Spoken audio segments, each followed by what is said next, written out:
Hello everyone, welcome back in my new video.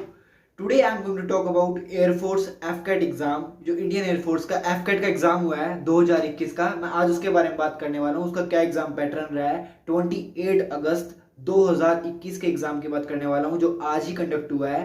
तो इसका exam pattern क्या था, एग्जाम में क्या क्या क्वेश्चन आए थे। I am going to discuss some of the questions from them. हर एक सब्जेक्ट से कुछ क्वेश्चन डिस्कस करूंगा जो मेन क्वेश्चन थे। तो अगर आप फ्यूचर में किसी भी कॉम्पिटिटिव एग्जाम के लिए प्रिपरेशन कर रहे हो तो उससे आपको काफी आइडिया मिल जाएगा कि किस हद तक किस टाइप के क्वेश्चंस मिलते हैं। So let's get started. First of all हम सब्जेक्ट की बात कर लेते हैं। सब्जेक्ट कौन कौन से है। इंग्लिश है, न्यूमेरिकल एबिलिटी है, रीजनिंग एंड मिलिट्री एप्टीट्यूड है, जनरल अवेयरनेस है। इंग्लिश से क्वेश्चन आते हैं 25, न्यूमेरिकल एबिलिटी से आते हैं 18 question, reasoning and military aptitude से आते हैं 32 question and from general awareness there are 25 question. तो अब बात करते हैं कौन कौन से क्वेश्चन आए हुए थे। ध्यान से सुनना, क्वेश्चन काफी इंपॉर्टेंट है और अगर आप काफी टाइम से प्रिपरेशन कर रहे हो तो आपके लिए काफी इजी भी हो सकते हैं। कुछ क्वेश्चन आए हुए थे कैपिटल्स पे, यानी कि किस प्लेस की क्या कैपिटल है। फर्स्ट क्वेश्चन आया हुआ था यूरोप में एक कंट्री है स्लोवाकिया, उसकी कैपिटल बतानी थी। उसकी कैपिटल क्या है, Bratislava. That was so easy question. And next question एक और कैपिटल से आया हुआ था, वो क्या था, छत्रपति शिवाजी महाराज की capital. What was that, it was Raigad in Maharashtra. तो आपके इस तरीके से क्वेश्चन तैयार हो गए। एक और चीज, इसमें नेगेटिव मार्किंग भी है। मतलब अगर आप क्वेश्चन सही कर रहे हो तो उसके 3 मार्क्स हैं और जो अगर आप कोई क्वेश्चन गलत कर रहे हो उसका 1 मार्क्स डिडक्ट हो जाएगा एज ए नेगेटिव मार्किंग। एक क्वेश्चन आया हुआ था जैब लिंक विद विच टर्म। कौन सी टर्म से जैब लिंक है, यानी कि इसका आंसर क्या था, बॉक्सिंग। तो इस टाइप से कुछ क्वेश्चन आए हुए थे। अब बात करते हैं कुछ बुक्स एंड ऑथर के क्वेश्चन आए हुए थे। यहाँ पे मैं हर एक क्वेश्चन के बारे में डिस्कस नहीं कर रहा हूँ। कुछ मेन क्वेश्चन है जो काफी इंपॉर्टेंट रह चुके हैं और काफी इंपॉर्टेंट हैं फ्यूचर के लिए, मैं उनके बारे में बात कर रहा हूँ। बुक्स एंड ऑथर के बारे में क्वेश्चन आया हुआ था, यानी कि एनिमल फार्म जो बुक है उसका ऑथर कौन है। एनिमल फार्म जो बुक है उसका ऑथर के बारे में बताना था। That was so simple. उसके ऑथर कौन है, जॉर्ज ऑरवेल। एक क्वेश्चन आया हुआ था टाइम जोन से, यानी कि ग्रीनविच टाइम का जोन से इंडिया के टाइम के जोन में क्या डिफरेंस है, कितने टाइम का डिफरेंस है। ग्रीनविच टाइम यानी कि यूके का टाइम, तो उसके जोन से इंडिया के टाइम जोन में क्या डिफरेंस है। What was the difference between that, it was 5.5 hours. 5.5 घंटे, 5.5 आवर्स का डिफरेंस है।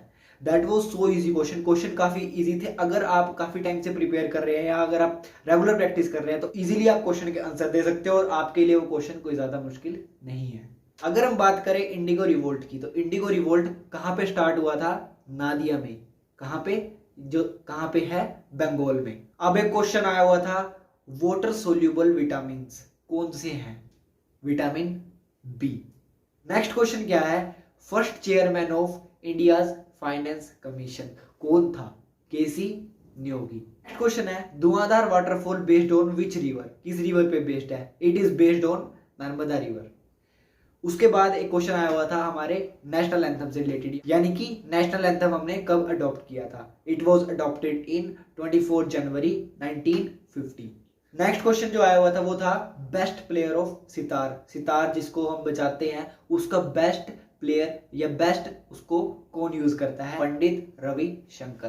Pandit Ravishankar was one of the greatest man who is the best player of sitar. Next let's talk about English. English में क्या आया हुआ था, किस टाइप के क्वेश्चन आए हुए थे। तो इंग्लिश की अगर मैं बात करूं तो इंग्लिश में मेन वोकैबुलरी है। Your vocabulary should be strong. अगर आप वोकैबुलरी से रिलेटेड कोई वीडियोस देखना चाहते हैं, कोई मीनिंग से देखना चाहते हैं, सिनोनियम एंटोनियम से रिलेटेड देखना चाहते हैं तो आप मेरे चैनल की पुरानी वीडियोस में जाइए, आपको वहां से काफी हेल्प मिल सकती है। So let's talk about English में किस टाइप के क्वेश्चन आए हुए थे। तो इंग्लिश में पूछा गया था ट्रांजिएंट जो वर्ड है उसका एंटोनियम क्या है। उसका एंटोनियम होगा कांस्टेंट या परमानेंट। आफ्टर दैट एक और चीज का एंटोनियम पूछा गया था, what was that, antonym of mull, MULL। इसका एंटोनियम होगा इग्नोर या ओवरलुक। एक आइडियम पूछा गया था, वो आइडियम क्या था, advance back and call. It means react to any command without any delay.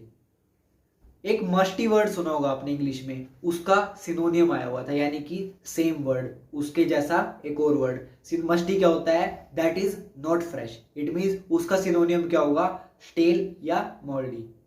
तो जो चीज फ्रेश नहीं होती उसको हम क्या कहते हैं, मस्टी या इट इज स्टेल। तो अब बात करते हैं कुछ क्वेश्चन हिस्ट्री वगैरह से भी आते हैं, मतलब काफी हद तक काफी क्वेश्चन आए हुए थे। तो अगर बात करें हिस्ट्री से तो एक क्वेश्चन आया हुआ था, red fort was made in which Mughal emperor time, किस मुगल एम्परर के टाइम में रेड फोर्ट बनाया गया था। That was made in Shahjahan time, Shahjahan के टाइम में उसको बनाया गया था।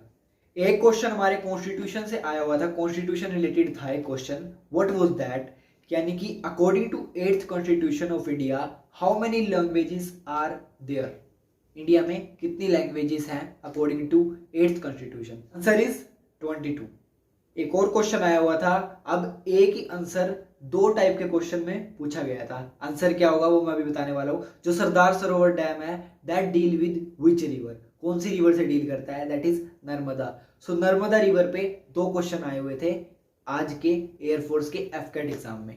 बात करें रीजनिंग की, रीजनिंग से क्वेश्चन आया हुआ था ओड वन आउट का, और एक आया हुआ था जैसे अर्जेंटीना ब्राजील है ऐसे ही ईरान और इराक, इस टाइप से क्वेश्चन आया हुआ था एक रीजनिंग से रिलेटेड। तो रीजनिंग आपकी प्रिपेयर होनी चाहिए। रीजनिंग आपकी टोटल एबिलिटीज पर डिपेंड करती है कि आप कैसे सोचते हो, आप कैसे भी किसी चीज को डील करते हो, यानी कि आपके सामने अगर कोई पजल हो या कुछ भी चीज हो, आप उसको किस तरीके से अपने माइंड लगा के सोल्व करते हो। That depends upon your ability, your mind set. First बात करते हैं मैथ्स की। मैथ्स में किस टाइप के क्वेश्चन आए हुए थे, मैथ्स में क्वेश्चन आए हुए थे एज से रिलेटेड। एज से रिलेटेड यार आपके हर एक कॉम्पिटिटिव एग्जाम में क्वेश्चन आते हैं। प्रॉफिट लॉस पे काफी क्वेश्चन आए हुए थे, ठीक है।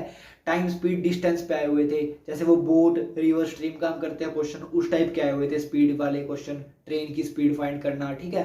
इस टाइप से क्वेश्चन हर एक कॉम्पिटिटिव एग्जाम में आते हैं। इट इज नॉट दैट कि आज के एयरफोर्स एग्जाम में है या नहीं, ये क्वेश्चन हर कॉम्पिटिटिव एग्जाम में आते हैं। If you have math subject then you should prepare these topics, because ये टॉपिक्स जो है मैथ्स के लिए काफी इंपॉर्टेंट है। If you want to crack any competitive exam then atleast you should prepare these topics, because these are main and most important topics from maths.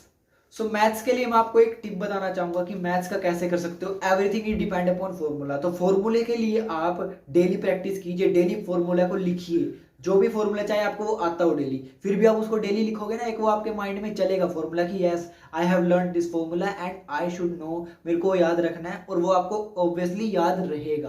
क्यों याद रहेगा, क्योंकि आप उसको डेली याद करोगे। रेगुलर पे कोई चीज याद करोगे तो वो आप नहीं भूलोगे।